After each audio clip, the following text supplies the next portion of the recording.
Okay, yung ating pag-aralan sa ngayon, itong month is about generosity. Okay, so nakaraan is good listening.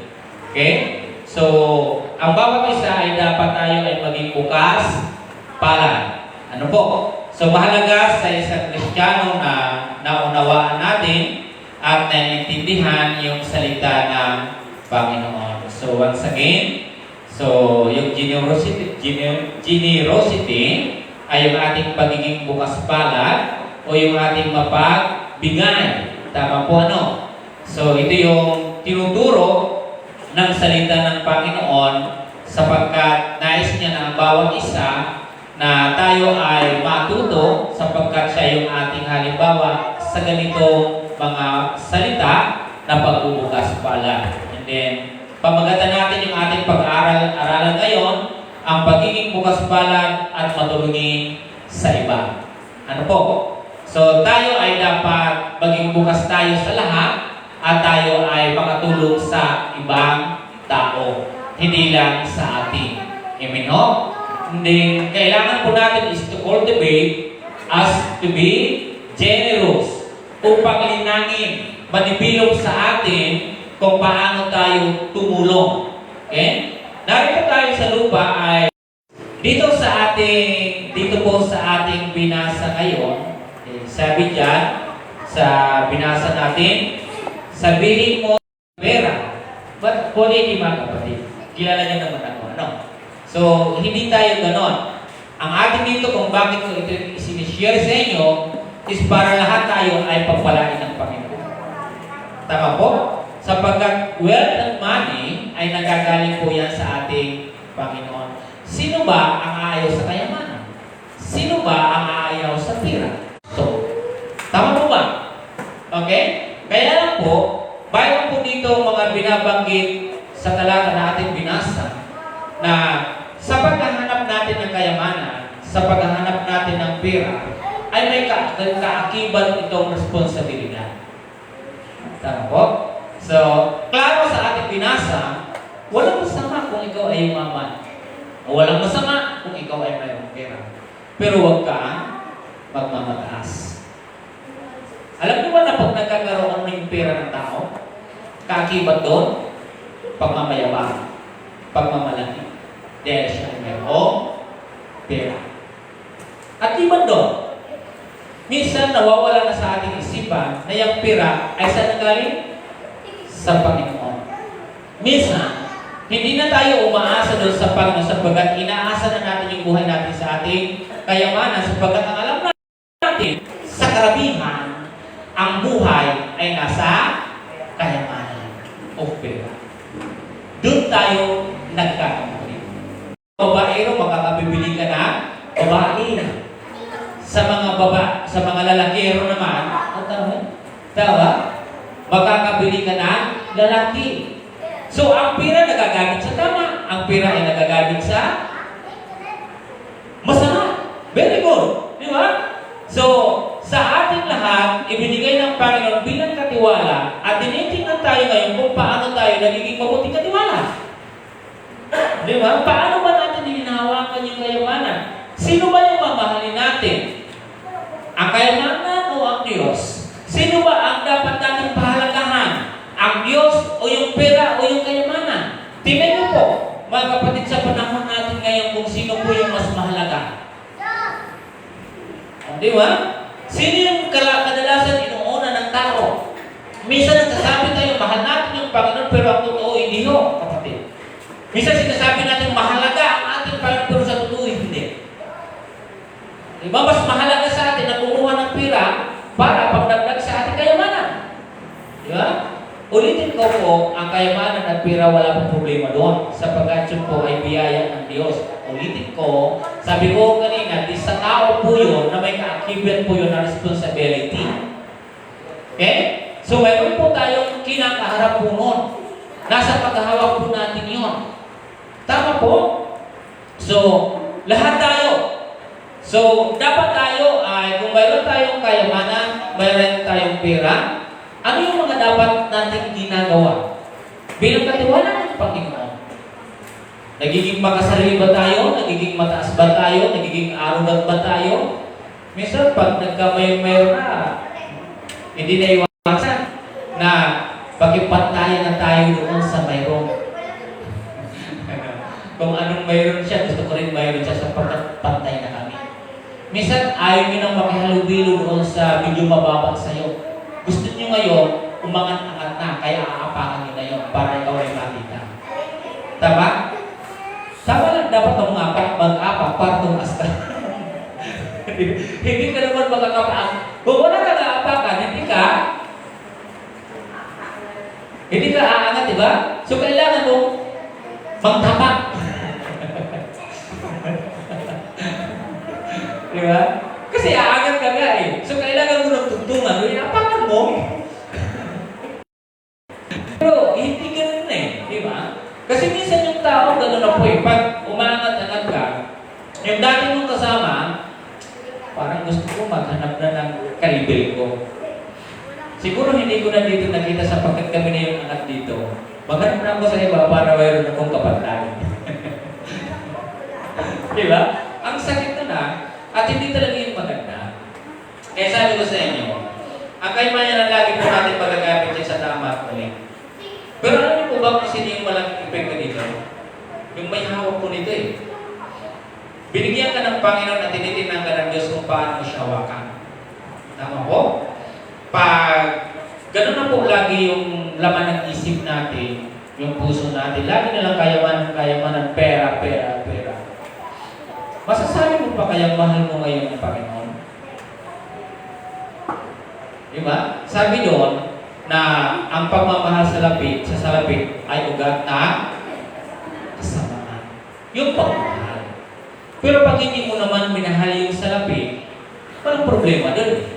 So, dapat mahal mo ang Panginoon na nagbibigay sa iyo ng salapit. Tama? So, kaya tayo, wala pong masama maghanap.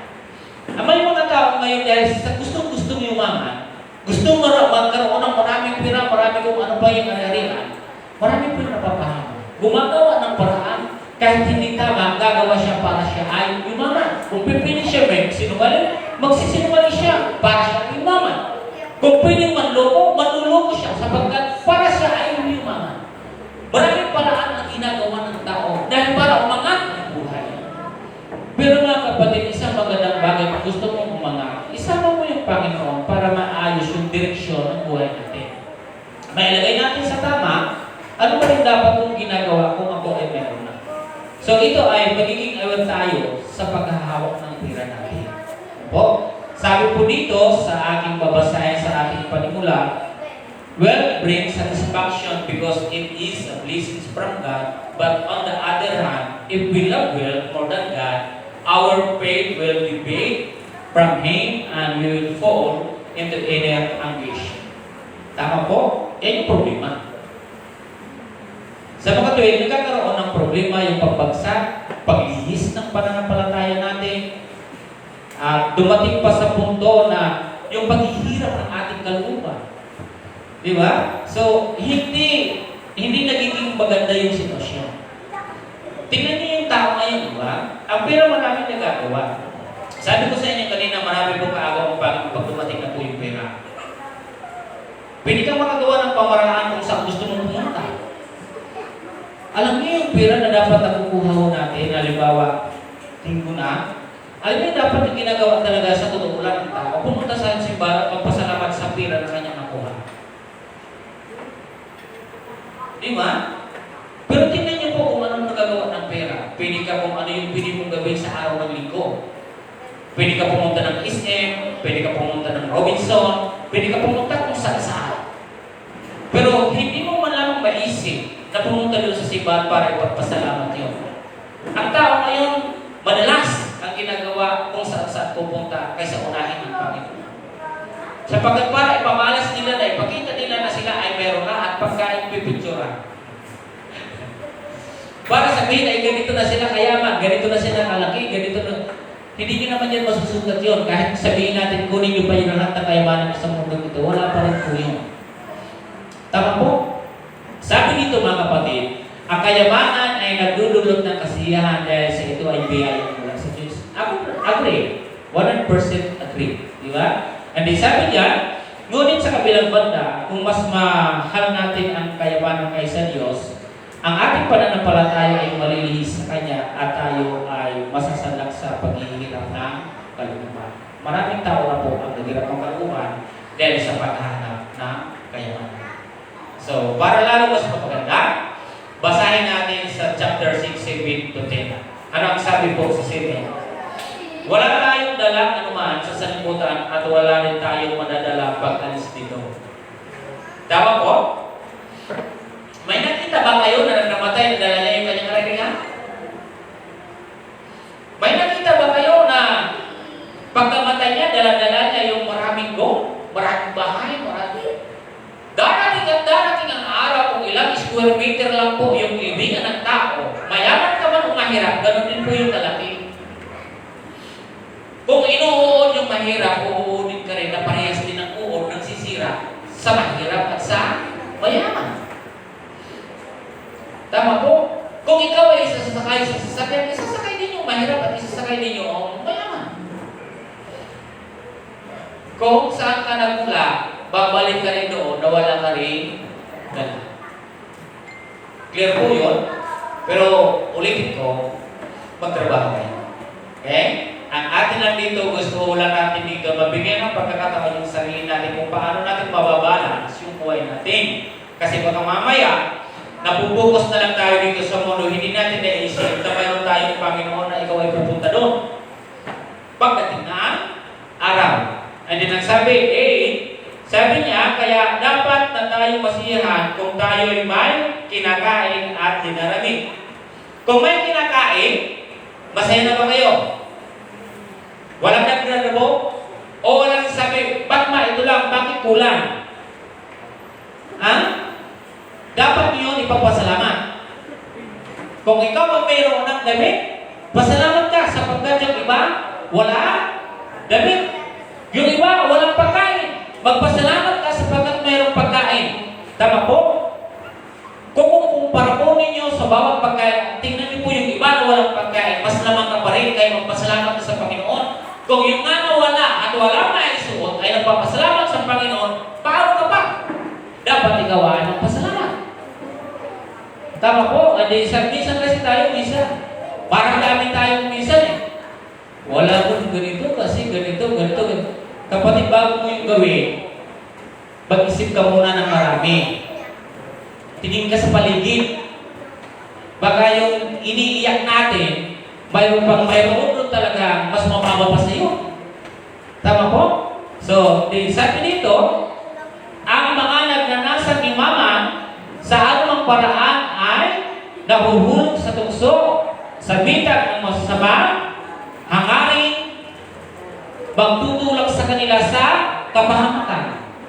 And then sabi dito, sapagkat ang pag-ibig sa salapi ang siyang ugat ng lahat ng kasamaan dahil sa paghahangad na magkamahal ng salapi, may mga nalayo sa pananampalataya at nasanlak sa paghihirap ng kalooban.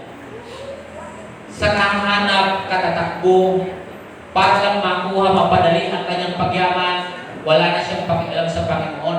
Wala na siyang pakialam sa simbahan. Basta ako naghahanap ng pera. Ang bungos niya is pera, kayamanan, pira, kayamanan, pera, kayamanan. Nawala na sa kanya ang Diyos. Hindi niya na mahal ang Panginoon. Ang mahal niya ay pera. Hindi na niya mahal ang Diyos. At minsan, sasabihin, nakikinig naman ako. May Diyos naman ako sa puso. Kasi busy ako. Kaya nga, dahil hindi mo na mahal ang Panginoon. Marami na tayong mga risk. Marami na tayong mga alibay. Hindi ganun lang kapatid. Kung ako magsasabi sa inyo, okay Brad, sige. Pero intindihin nyo naman yung Panginoon. Inaantay kayo ng Diyos para magpasalamat at ako inaantay tayo para magpasalamat sa Kanya. Pero ano yung ginagawa natin? Puro rason, puro alibay, di ba? Kung doon sa ginagawa mo marami kang paraan, pero hindi ka nakagawa ng paraan sa Panginoon. Ang ginagawa natin, puro dahilan. Dapat tayo ay gumagawa ng paraan. Tama po? So, 4 na bagay yung ating pag-usapan. 3 lang pala, para hindi tayo matagal. Nung nakaraan, baka nagsimba po kayo, wala ako rito. Ako po ay nasa La Union sapagkat gusto kong tagihan yung inalok sa aking magsalita ako doon. Kaya lang, nahiya ako magtabi sapagkat gawain ninyo ng Panginoon. So, naging bahagi na din tayo para mapalak ko sila sa espiritual. Then, next week ay sa Isabela naman ako inibitahan. Sabi ko, ano ba ito? So, next week naman ay pupunta naman po ako ng Isabela to share again yung words of God. Okay? So, walang masama doon. Ang importante na makatulong tayo sa ibang tao. Praise God, sapagkat may nag-imbita pa sa pastor niyo rito. Ang masaklap kung wala. So, marami nag-imbita kayo. Hindi ko naman kaya puntahan kasi mahirap na mga puntahan. Pero kahit malayo, basta kaya, bakit din natin gawin? Ano po? So, mas mahal tayo. Okay? So, sige. So, 3 bagay. What do we gain from being generous? Ano ang mapapala mo? Ano yung makukuha ko? Ano yung mangyayari kung ako man ay maging mapagbigay? Ano yung pagiging bukas palad ko? Anong silbi dito? Ang kayamanan natin na naririyan kung ano ang mayroon tayo. Huwag tayong mag-antay na magsabi tayo na pag marami na akong pera sa bangko, saka na ako magbibigay. Saka na ako magiging bukas palad. Pag marami na pa akong stock at marami na pa akong bahay, marami na akong sasakyan, saka na ako mag-umpisa sa pagbibigay. Mali po yun. Kung may trabaho na po ako, isa na po ako magbibigay. Kapatid at kaibigan, hindi po dito usapin kung mali ito malaki. Ano ba yung kaya mong gawin? Sa buhay mo, mismo ngayon, yung present mo na panahon, ano yung magagawa mo? May pili kang gawin na hindi mo naman kailangan tayo na dumami pa yung kayamanan. Ang pinaka-labis talaga, sa umpisa, sa maliit ka nag-uumpisa. Kung hindi mo nga kaya magbigay na mayroon kang malaki, paano pa sa maliit? Dapat masanay ka na muna sa maliit. Kasi kung lumaki man ang iyong kayamanan, hindi marunong ka. Huwag kang magsasabi na pagdating na ng panahon, saka ako magbibigay. Ibig sabihin, doon nga sa maliit mo kaya, paano pag lumaki na yung kayamanan mo, makapagbibigay ka pa? Hindi mahuhulog yung puso mo doon sa kayamanan. Yun yung kadalasan na nangyayari po dito sa ating nabasa.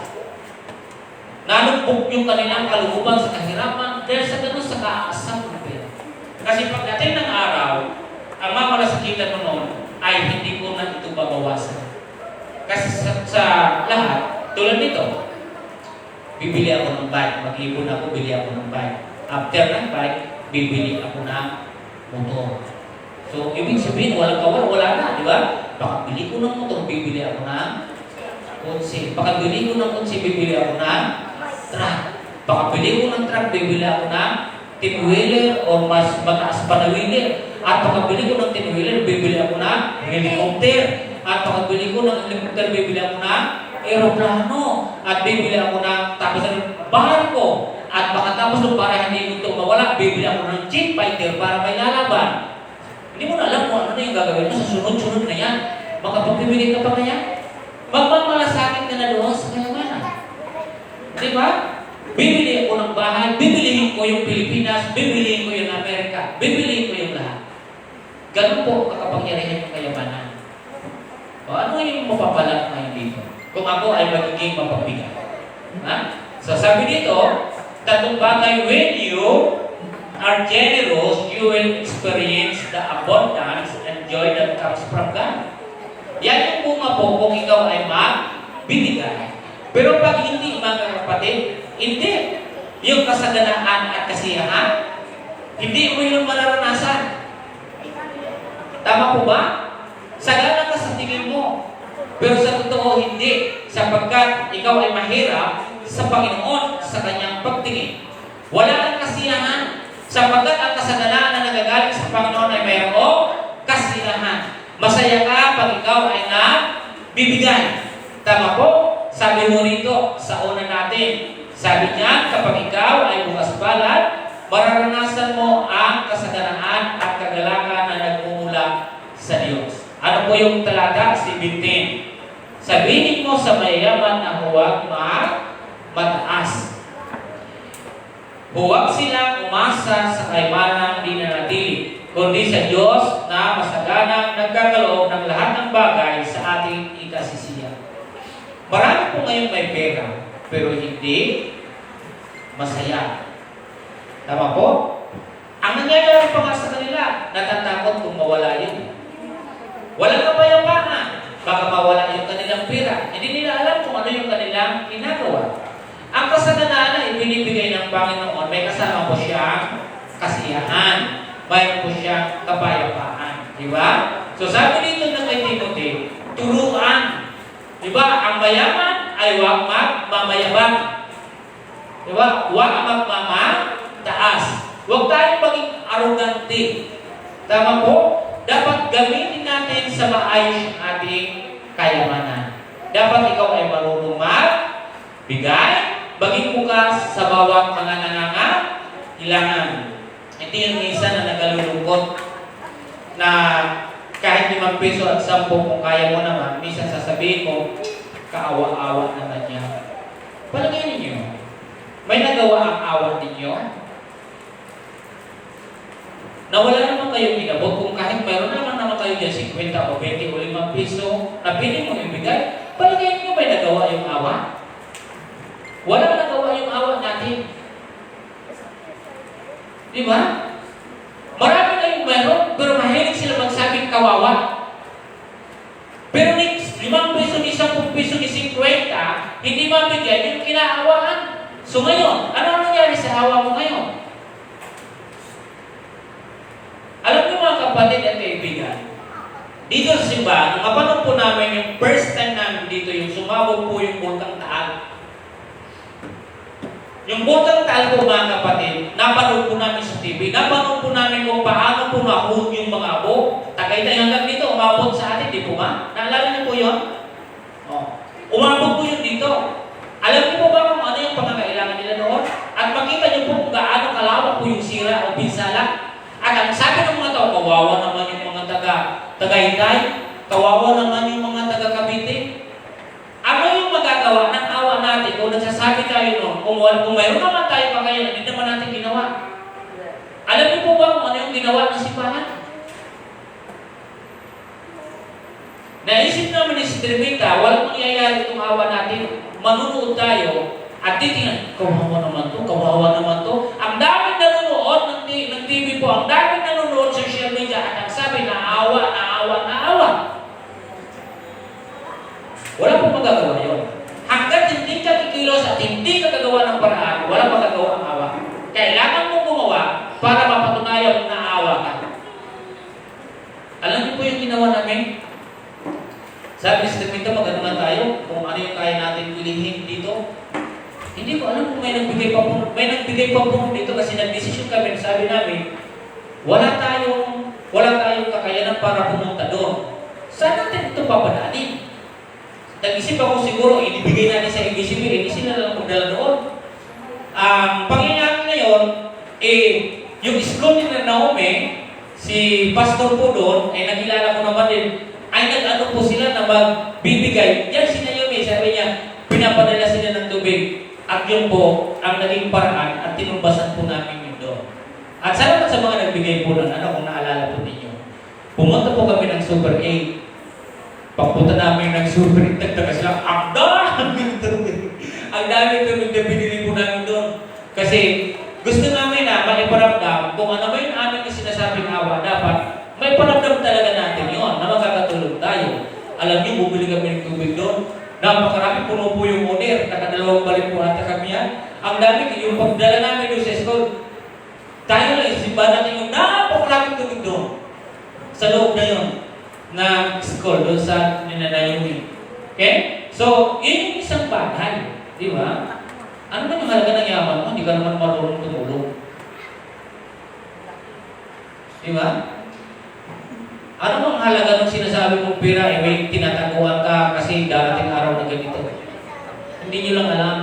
na ang Panginoon ay tinitingnan ka kung paano ka naging responsable sa binigay sa iyo.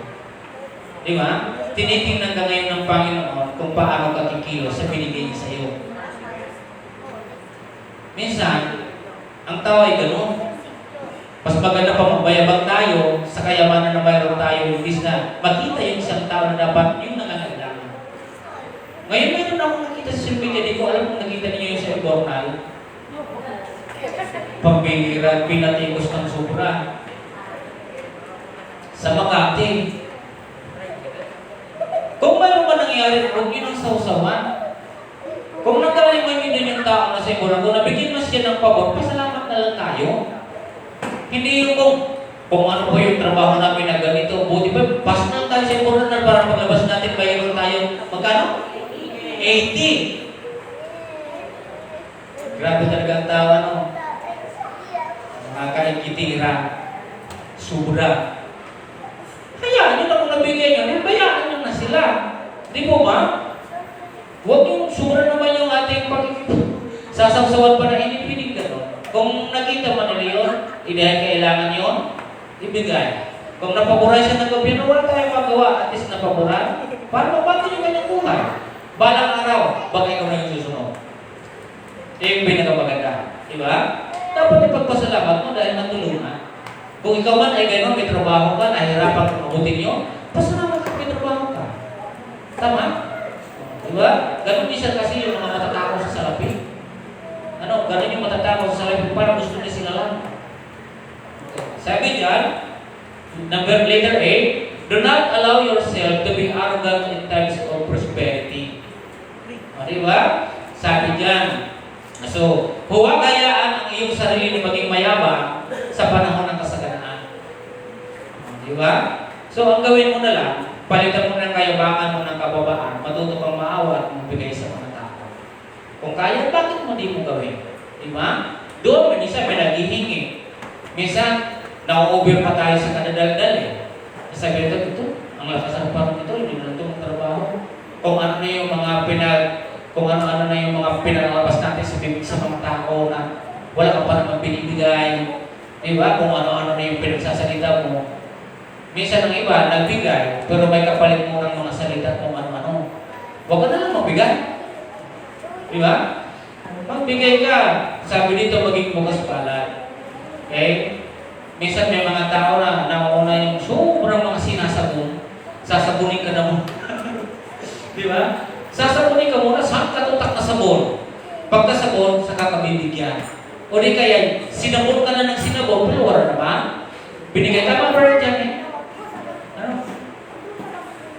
Buti ko yung sinabon sa iyo, safeguard. Eh, hindi eh. Minsan nakakahiya pa, medyo sa kalagitan. Kung gusto mong tabulong, huwag ka na magpaalam. Hindi kayo manala. Huwag ka na magsabi kung ano. Bakit naman yung ganon? B. Do not allow yourself to rely on wealth but on God. Huwag po tayo, hayaan natin yung sarili na umasa sa kayamanan. Mga kapatid, ngunit sa Diyos dapat tayo umasa na mananatili yung kanya kasaganaan at yung kagalakan. C. Sabi, do not allow yourself to be distant from God because of it. Okay? Ito yung problema. Huwag hayaan ang iyong sarili na malayo ka sa Diyos dahil sa kayamanan. Lord, ako po ay lumalapit sa inyo. Pwede po ba, Panginoon, bigyan niyo ako ng pabor? Gusto ko po, Panginoon, ganun kang trabaho. Diba? Gusto ko na ganito yung aking kinuha, sana yun yung makuha kong trabaho para malaki yung sahod. Tama po ba? Minsan, inaalaw ng God na kukuha yung favor po na binibigay naman ng Panginoon. Pero ito mga kapatid, minsan, isipin niyo po ng maigi na kung ano man yung binibigay sa atin ng Diyos, it is a blessings. Hindi para layuan ng Panginoon, kundi bagos ikaw ay patuloy na lumapit sa Diyos. Hindi para magbigay, para distansyahan mo ang Panginoon. Hindi yung paraan ng Diyos para lumayo. Kaya ka na sinagot niya kasi lumapit ka eh. Tama? Sinagot ka niya, lumapit ka, para mabigyan ka ng pabor sa hinihingi mo. Para lalo kang lumapit sa Panginoon. Problema ng tao, pag nakuha niya yung gusto niya, ibinigay ng Panginoon, ang nangyayari ay parang ang nangyari tuloy ngayon, ang Panginoon pa ang nagtulong sa kanya para hindi na bumalik sa simbahan. Hindi. Mali yung minsan yung pagkakaintindi natin doon. Di ba? Minsan sabi, busy tayo, walang magbabantay, o di kailangan mong magkayod. Pero kapatid, alalahanin mo yung panalangin mo sa Diyos. Dapat yun yung nagbibigay sa iyong mapalapit. Hindi yun nagbibigay para ikaw ay mapalayo sa Panginoon. Di ba? Binigyan ka ng trabaho, dapat ikaw ay mapalapit sa Diyos. Pero tingnan niyo mga kapatid, sabi dyan, na huwag hayaan ang iyong sarili na malayo ka sa Diyos dahil sa kayamanan. Dahil sa pananggan mo ng pera, inuunti-unti mo tanggalin yung commitment sa Panginoon, your task, your assignment. Sometimes, ina-abandon na natin, nineglect na natin yung bawat assignment natin dahil dyan. Di ba? Okay. Pangalawa mga kapatid, when you are generous, you do good in the eyes of people and even in the eyes of God. Okay? Sabi niya, kapag ikaw ay bukas palad na gumawa ka ng mabuti sa mata ng mga tao at maging sa mata ng Diyos. Anong sinabi po dito ng Panginoon sa 18? Turuan mo silang gumawa ng mabuti, magpakayaman sa mabuting gawa, maging bukas ng palad, at matulungin sa kapwa. Tama po? Sabi diyan. So, kailangan natin mga kapatid na yung kabutihan ay dapat mapagyaman natin yon. Huwag tayo yung mapayaman sa kasamaan, hindi maganda. Sabi ng Panginoon, o sabi ni Paul, ng kay Timothy, turuan. Di ba? Turuan na gumawa ng mabuti. Maging matulungin, maging bukas, palad. So, tayo, bilang mga Kristiyano, dapat sanay na tayo nun. Hindi ka na nagtataka, katulad namin at katulad ninyo, kung mayroon mga dapat tulungan, ay dapat tulungan. Tama? Letter A, do not do evil, but learn to do good. So, hindi natin kailangan gumawa ng masama. Ang sabi dito, gumawa ka ng mabuti. So, kinakailangan mo magkaway, maging bigay. Huwag gumawa ng masama, ngunit matutong gumawa ng mabuti. Tinuturuan tayo gumawa ng mabuti, hindi tinuturuan gumawa ng masama. Okay. Pangalawa, letter B. Do not despise people, but be rich in doing good. Huwag mong hamakin ang mga tao, kundi maging mayaman sa paggawa ng mabuti. Maraming tao din ngayon, hindi naman po lahat ng mayaman ay nangahamak ng aapi. Di ba? May mga mayaman naman ngayon na mabuti yung kalooban. Mapagbigay. Hindi lahat.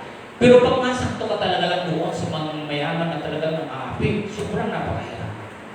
Ito na aking tinutukoy dito ay doon sa mga mayayaman na hindi magagayo kanilang pagturing doon sa mga tao o katulong man nila o kasabahay na minsan inaapi. Hindi yun maganda. Dapat ayusin. Tama po? So minsan pag ang mayaman talaga ay ganon. Di ba? Hindi lahat ng mayaman. Pero yung iba ay mabuti naman. So sabi diyan sa ating pangalawa na huwag mong hamakin ang mga tao kundi maging mayaman sa paggawa ng mabuti. Tama po, mayroon po akong nakita po dito, hindi ko sa mga Europe, banda mo yun. Pilipino. Gumagawa siya, pero bawat kunting gawa niya ay sinasampal. Nabububog siya.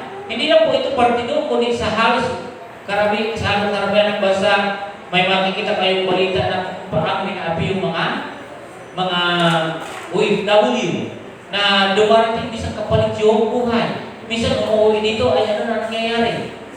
Hindi na buhay. Minsan umuwi, patay na. Dahil inaapi. O, di ba? So, ang sabi ng Biblia, hindi ganon. Turuan, gumawa ng mabuti. Huwag tayong gumawa ng masama.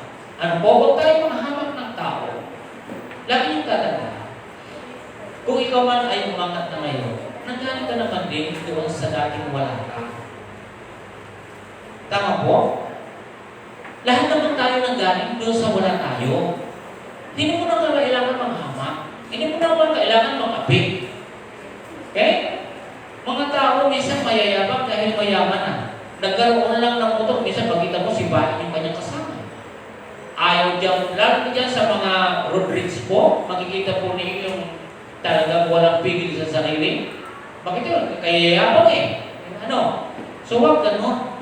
Hindi siya nakakatulong. Ano po? Okay. Pag medyo umangat, huwag mag-as.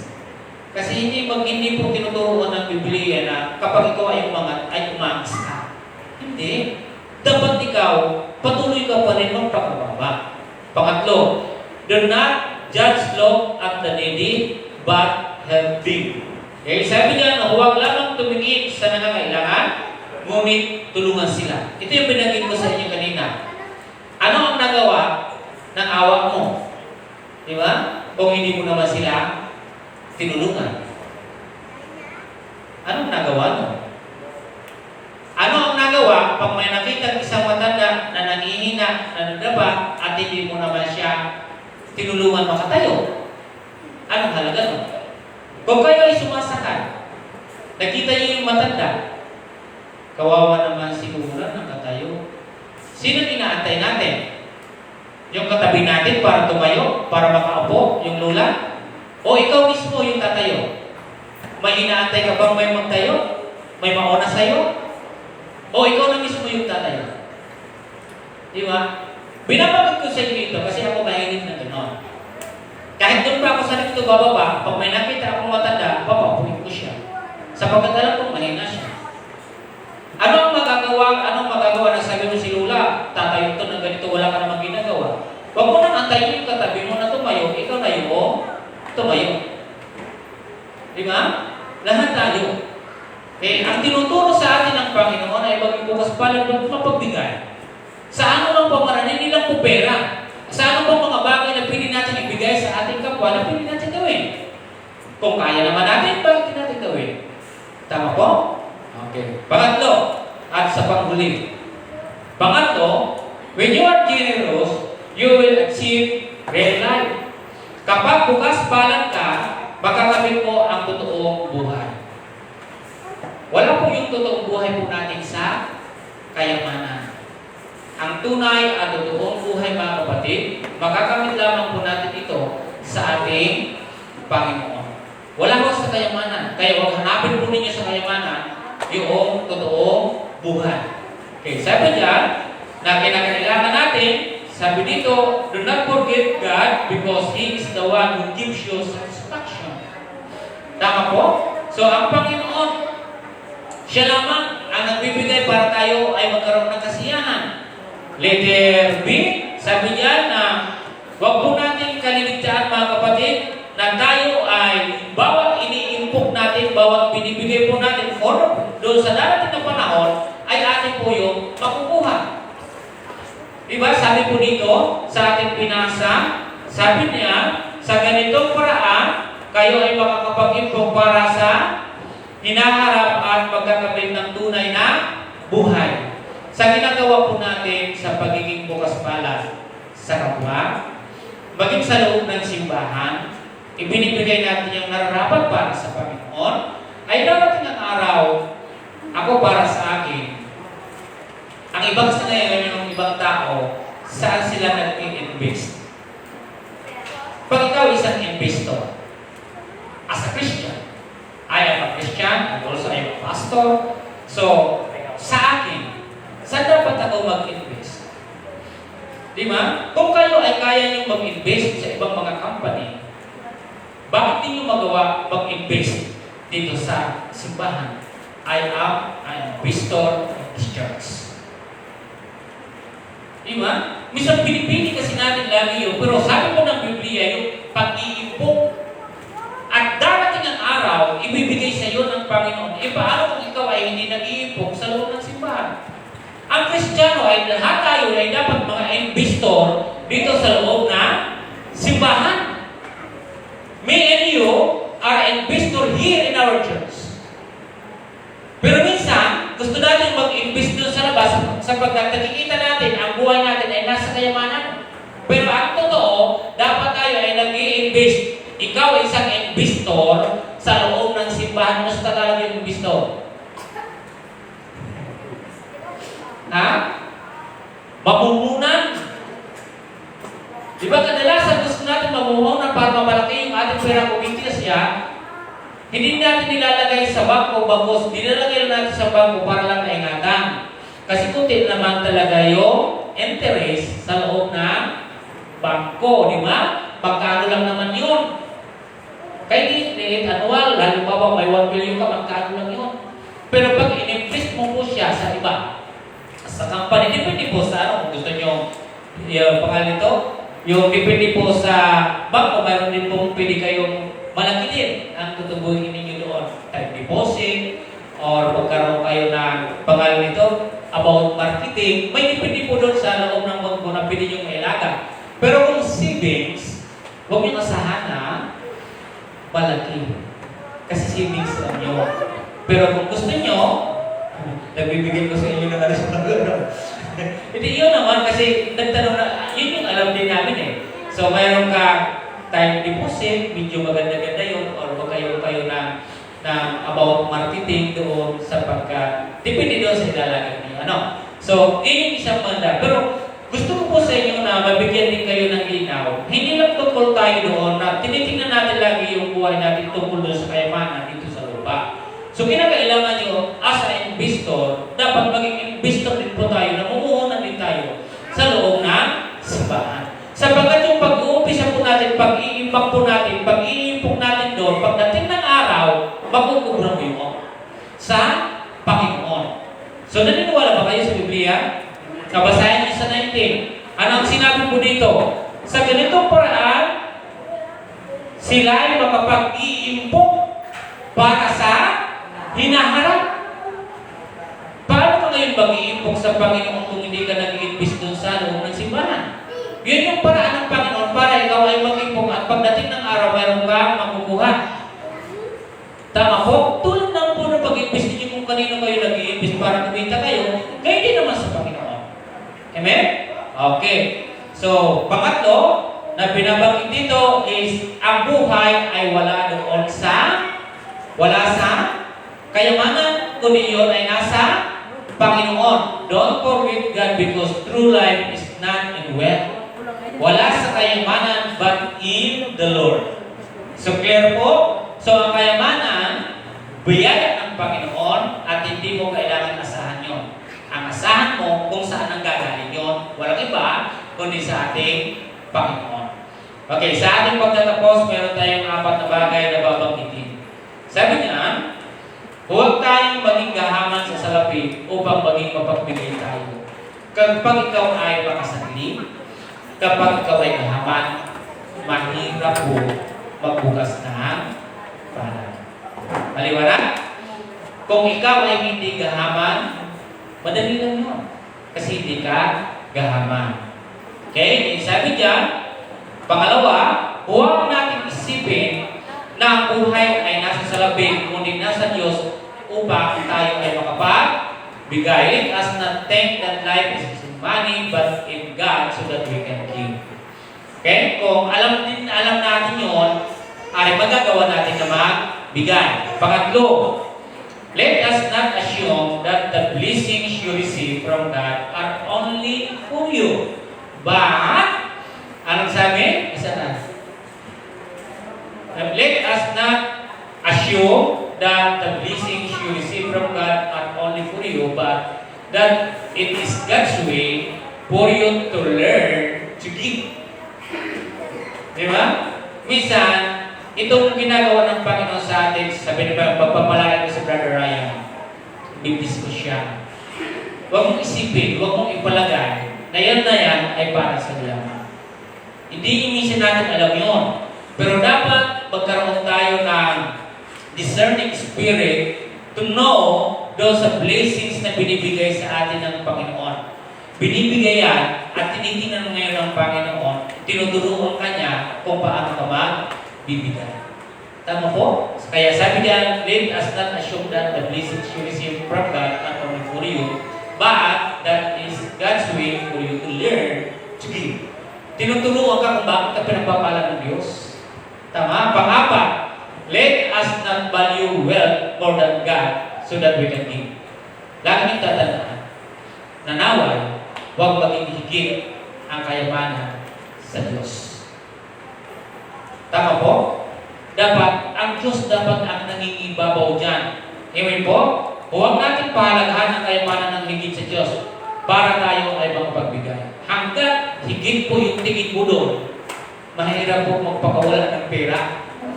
Mahirap po. Sabihin ko sa inyo, mga kapatid, alam niyo naman, kapag pera yung masama, napakahirap. Tama po? Pag-usapin yung pera, kahit katiting, kahit 10 pisong suklit nag-aaway, kahit 5 piso, kahit piso. Doon sa jeep, may nakasakay ako. Kulang po yung piso. Nagkagalit, pwede naman hingingin na, tama, sasabihin, ano kulang po yung piso? Ganun naman din sana, sisigawan mo yung kulang yung suyo, kulang to, kulang ng piso. Naghahanap ka na? Naghahanap ka ng away. Huwag naman ganun, ano? Minsan may mga pagkakataon din na kung hindi man na ibigay sa inyo, halimbawa yung pastor ninyo, si pastor na binibigay niyo yung piso sukli ko, titirayan ko si mga kapatid na. Ano si pastor, mayroon niyang binibigay sa inyo yung piso sukli? Hindi niya ibigay. Sa totoo lang, pagpira talaga, mahirap ano. Pero maging aware pa rin tayo. Okay? So, maging aware tayo. Sa ating pagtatapos. Ito mga kapatid ay mayroon dito binanggit yung Panginoon sa talinghaga. Ako po'y samahan ninyo sa aklat ng Lucas chapter 12. Lucas chapter 12, basahin ko po sa inyo para clear tayo dito sa aking tinuturo sa inyo. Chapter 12, verse 13 to 21. Sinabi kay Jesus sa isa sa mga naroon, Guro, itos nga po ninyo sa kapatid ko na ibigay sa akin ang bahagi ko sa aming mana. So ano po, yung sabi? Sabi niya, Guro, utusan niyo po yung aking kapatid ibigay yung mana. Tama. At sabi niya, sumagot siya, Ginoo, sino ang naglagay sa akin bilang ko at tagapaghati ng mana niyo? At sinabi niya sa kanilang lahat, mag-iingat kayo sa lahat ng uri ng kasakiman sapagkat ang buhay ng tao ay wala sa laging na kayamanan. Mag-iingat kayo mga kapatid sa taong kahaman. Mag-iingat tayo sa makasarili. Sabi ng Panginoon, pinalala niya, wala sa langit ng kayamanan ang buhay. At dito na po siya kwento yung parables. Ang sabi niya dito, sa talinghaga at pagkatapos naisay ni Jesus ng talinghaga ito, ang bukirin ng isang mayaman ay umani na sagana. Praise God! At sabi niya, kaya nasabi niya sa sarili, ano ang gagawin ko? Wala na akong paglagyan ng aking ani. Gigibayin ko ang aking mga kamalig at pagtatayo ako ng lamang mas malaki, doon ko ilalagay ang aking ani at ari-arian. At sasabihin ko sa aking sarili, ayan, marami na akong ari-arian, hindi na ako kukulangin habang buhay. Kaya, mamamahinga na lang ako, kakain, iinom at magsasaya.